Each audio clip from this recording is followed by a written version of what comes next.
I would tell my teenage self that the anger that he has, he doesn't necessarily need to feel guilty about it, and it's not his fault, because there's an internalization that comes from survivor's guilt and from people who have dealt with physical and sexual abuse, which I've experienced both. It's a natural place to lash out, you know? It's the scalded dog, basically. There's still a very kind animal in there, but until you get past those layers, it's hard to connect. This is an experience of the void. I'm Xtina, this is Tim. Welcome to Occupy the Void, where we go deep on mental health, creativity, and the experience of being alive.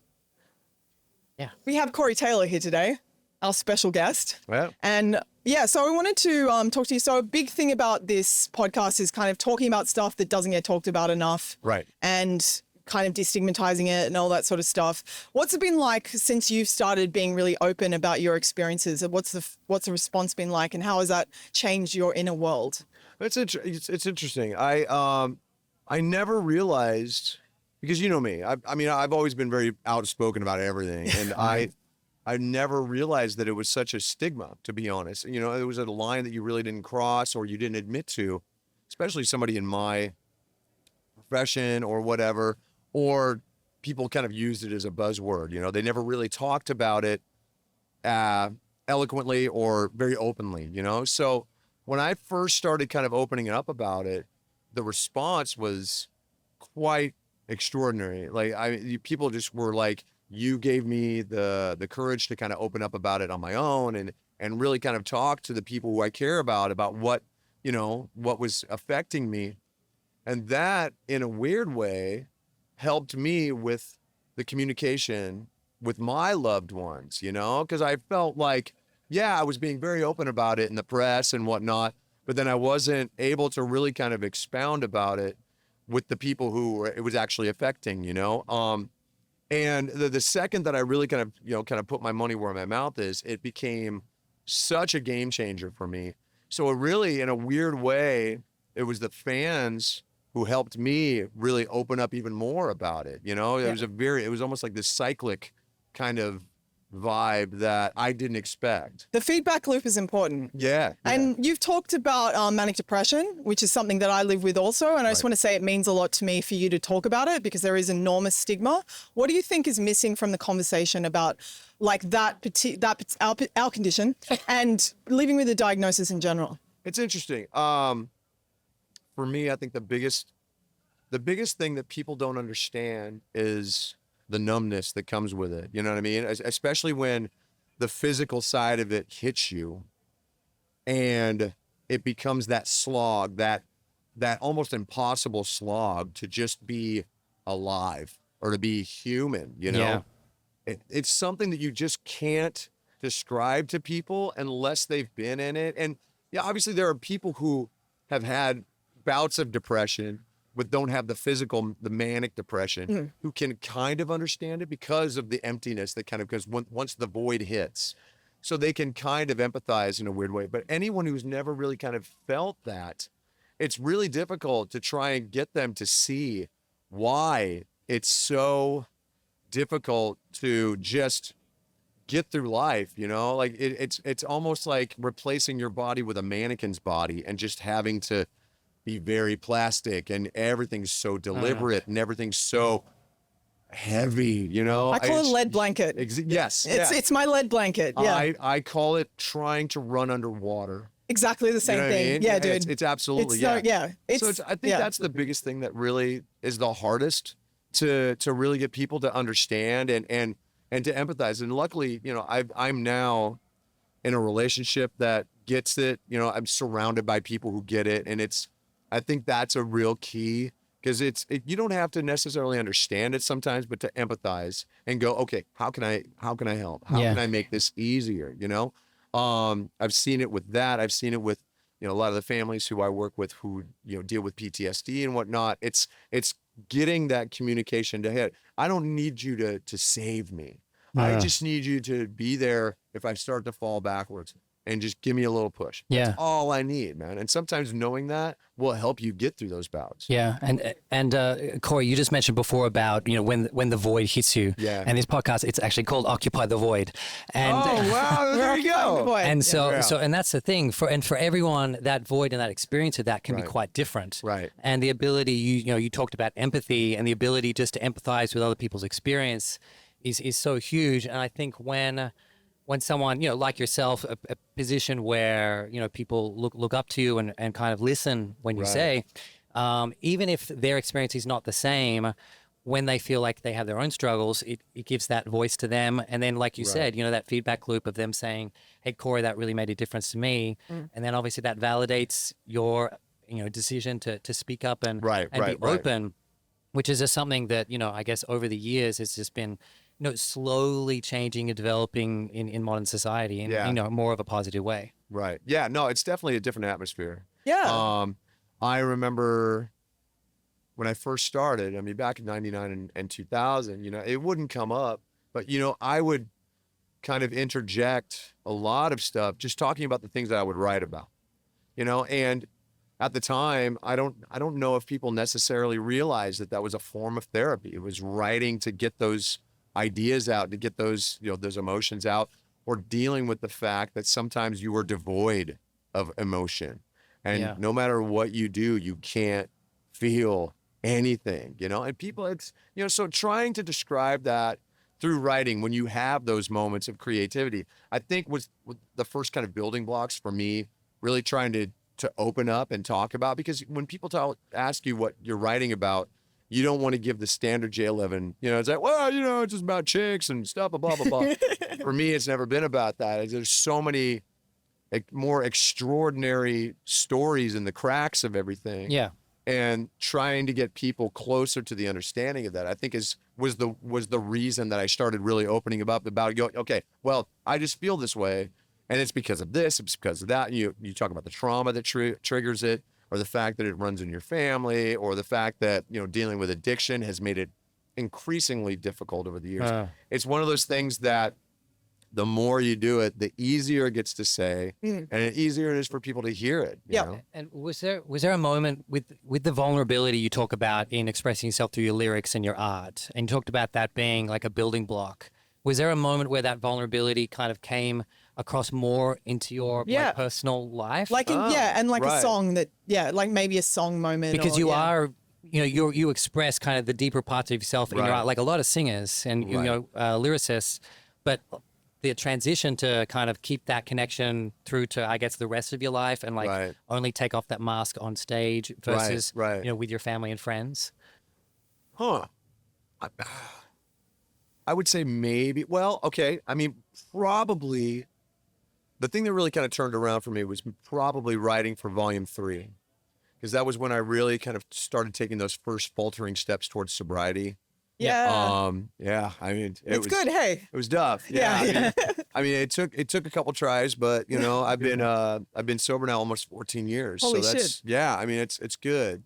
But I think that whole experience was such a open wound for me, because I came out of it feeling very much like a raw nerve, and I was completely empty, not just of emotion and whatnot, but of personality, because my addictions had become so much a part of who I was that I didn't know how to exist outside of it, socially, emotionally, physically. I mean, I was a wreck, man. I mean, and that whole tour cycle, man, was so tough for me that I remember just being like, is this it? Is this sobriety? This sucks, like it was just so rough, but as time went on and I realized that, oh, I'm putting the foundation down. I'm doing the work that needs to be done to build a house, man, because you can't live unless you have a place to call home, Yep. So for me, I think that whole experience, a lot of the writing that I was doing, especially on that album, because half of the lyrics were kind of written in a haze, and I kind of went back and did a little touch up, but not a lot. And then the other half was really kind of ripping the tape off of my eyes and my mouth and going, oh God, this is how I look in fluorescent light. Like, holy shit, it is brutal. But I think that, so definitely things like Duality, Vermilion Parts 1 and 2, dealing with the angrier side of addiction and whatnot, and focus. But then even getting into Danger Keep Away. That song was really probably the most vulnerable that I had ever written at that time.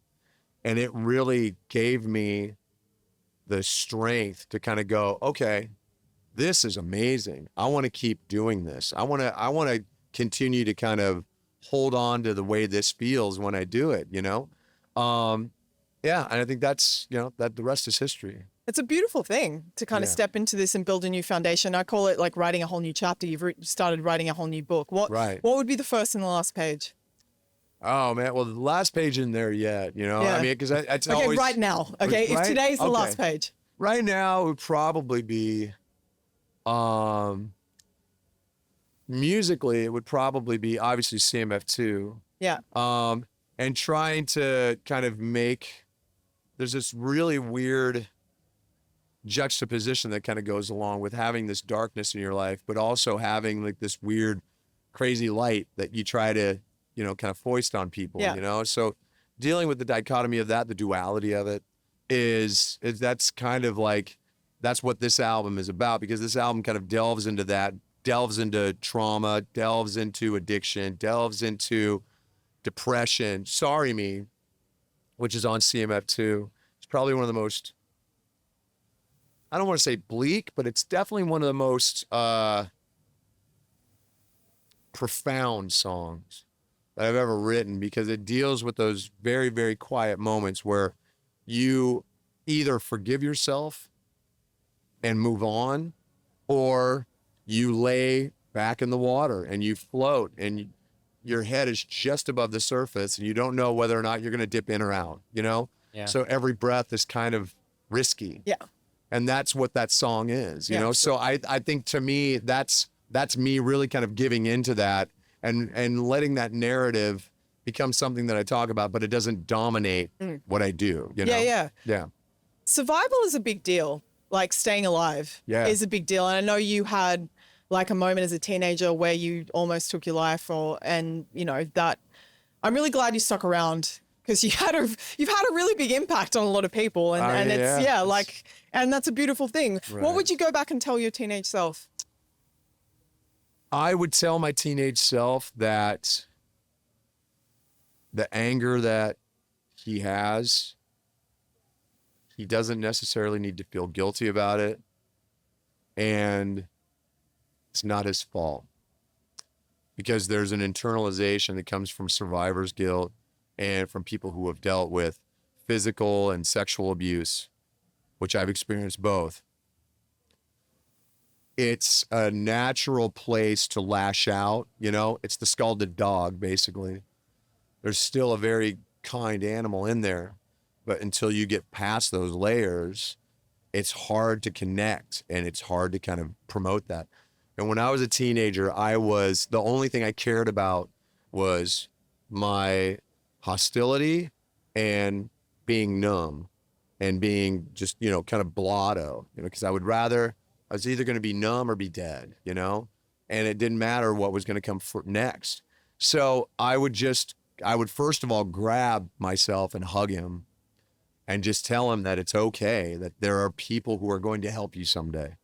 And you're going to have a better understanding of what happened, and you just need to get through it, Now, because that never really happened for me, I think it would take away some of this, because I feel like, because I never got that, there are people out there who are not getting it. So it makes it important for me to go out of my way to say something. Yeah. But I would have liked someone to maybe not just forgive me, but just get it. You know what I mean? Yep. Yeah. Feel seen. Yeah. Feel heard. Yeah. All that sort of stuff. Yeah. And people do feel seen and heard because of you. And what would you like to say to fans out there who are struggling? You're not alone, obviously. I mean, and I know it's a very cliche thing to say, But there's something that there's a sick solace that comes in knowing that there's a lot of damaged people out there. You know, it's just like, well, I'm not the only asshole. Absolutely. For me, it's important to know that you're not alone. Not only you're not alone, because that kind of goes without saying, but you're understood. Because people who struggle with mental health, whether it's the same form or not, there is a natural understanding. There's the selfishness of needing to be understood yourself, but there's also the cognizance to realize that just by seeing someone else, they're seeing you, and the appreciation. You know, sometimes you just need to be seen. Yeah. 100%. I think the really interesting thing on that note is that when you have that experience with you as a human is unique and individual, and yet at the same time, there's all these people that are having experiences which are incredibly related. Right. And that dichotomy of things that both can be equally true. You know, you're a unique individual, and yet there's this huge connection to other people with their challenges Right. and their similarities, even amongst their differences and all that sort of stuff. And I loved what you said just before. You mentioned about that kind, gentle person within you that was there, even Right. if you really didn't have access Right. to them at that time. Is that something that you felt you were kind of slowly able to tap into more kind of as you've gotten older and kind of realize Yeah. that part of you was there even when I guess it was covered over by some of the experiences that Well, you'd it's had? easier. It's easier when you have kids, obviously, because it's well, and Yep. especially when you want kids. You know, let's preface it by that. You know, Yeah. my whole life I wanted to be a dad, so I naturally went out of my once my kids were born, I was very nurturing, very warm, Yeah. and that kind of, in a weird way, it encouraged myself to be that way towards myself. You know, because Sure. you have a tendency to create this kind of thick candy shell around you that nothing can kind of permeate. You won't let anybody in. The trust issues kind of kick in. But once I started having kids, once I got past like the protective evil dad part of it, you know, I realized it's like, well, you know, my kids, obviously they deserve this. There are people outside of this that deserve it as well, you know, and I deserve to give it to myself. Yeah. So I think that softening kind of happened once I was able to really kind of let go of that I call it chewing on the tinfoil. Yeah. You get to, you know, that, and it kind of permeates all through. Once I was able to spit that out of my mouth, I was able to embrace that and share it with the world. Yeah. And Beautiful. that's a beautiful thing. Yeah. Thank you for sharing it with the world. Very Thank you welcome. for sharing it with us. It was great to, have thank this you so moment much with you. for It being means here. a lot. I appreciate it. Thank you. This is an experience of the void. Thanks so much for watching Occupy the Void with Tim and Christina. If you'd like a deeper dive on this week's episode with the mighty Corey Taylor, check out the audio-only podcast on your preferred podcast platform. Don't forget to like and subscribe and drop a comment below, and we'll see you next time.